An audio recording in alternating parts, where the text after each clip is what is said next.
wonder Ek wat my wonder hinder. wat my hinder. Daar is Daar is onrus onrus in in my my hart. a ke na khutso.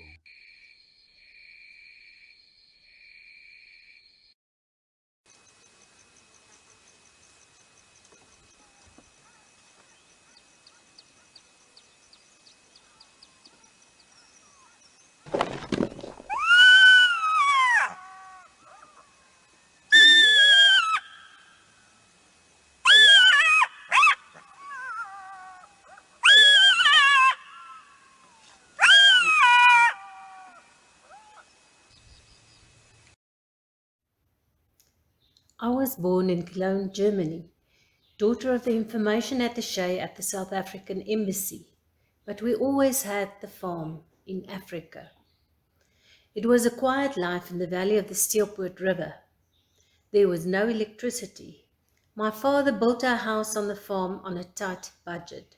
For many years we had no ceilings. It was reassuring to go to bed at night and see the shadow silhouettes of my parents playing against the roof beams and to hear their soft voices.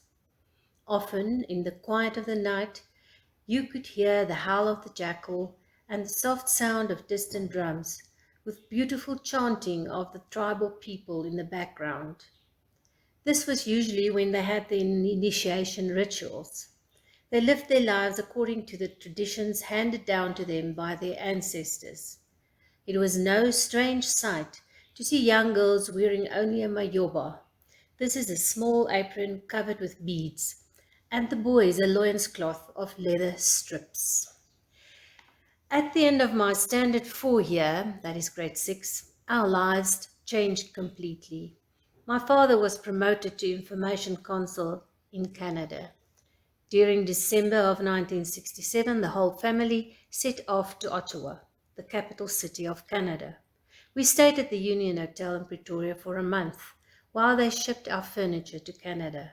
My sister and I shared an ensuite room in the hotel, and we felt ever so grand. A large limousine with 3 rows of seats collected us for Jan Smuts Airport. I was wishing that somebody I knew could see me in that car. My best friends in Canada were the daughter of the Indonesian ambassador and an Indian girl with the name of Fatima. I only played at her house once. The strong smell of curry and spices were just too much for me. After 2 years, I returned home to South Africa to start my high school years. On my departure, Fatima gave me a lovely string of wooden beads for a keepsake, which I still cherish today. In 2006, the Department of Water Affairs started to build the De Hoop Dam. Roossenekal benefited from the dam because a number of new houses were built for the Water Affairs employees. The club was going strong.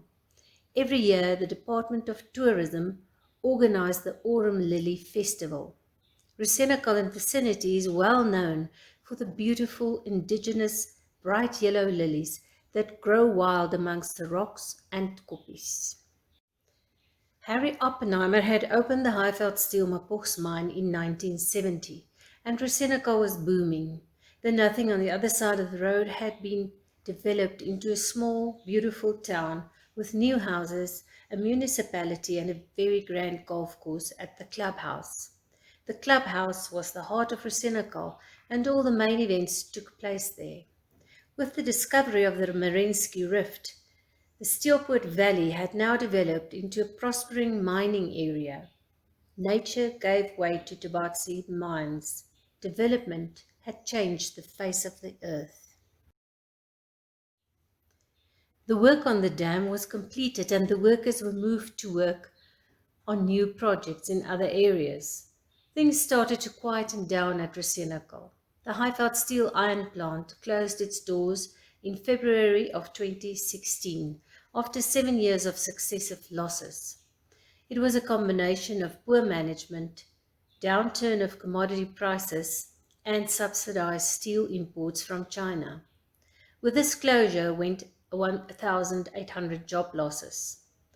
The Russian company Evraz acquired Highveld Steel and Vanadium from Anglo America in 2007 and for 2 years enjoyed good profits. But from 2009, the cycle turned. The company was overtaken by a wave of debt and was put into business rescue. Everest had enough, which ended in a standstill. In September 2017, Mapoch's mine was sold to China. China's economy is grown through unfair trade practices. They are controlling the market and the price. The cheap imports brought the entire domestic steel sector to its knees. At Highveld Steel, huge rusted structures, black from decades of industrial exertion, greet the eye. Will the Mapoch plant ever be restarted?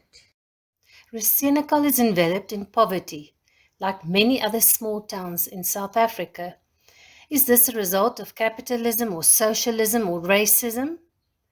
Is this prosperity or practical ideology left unchecked?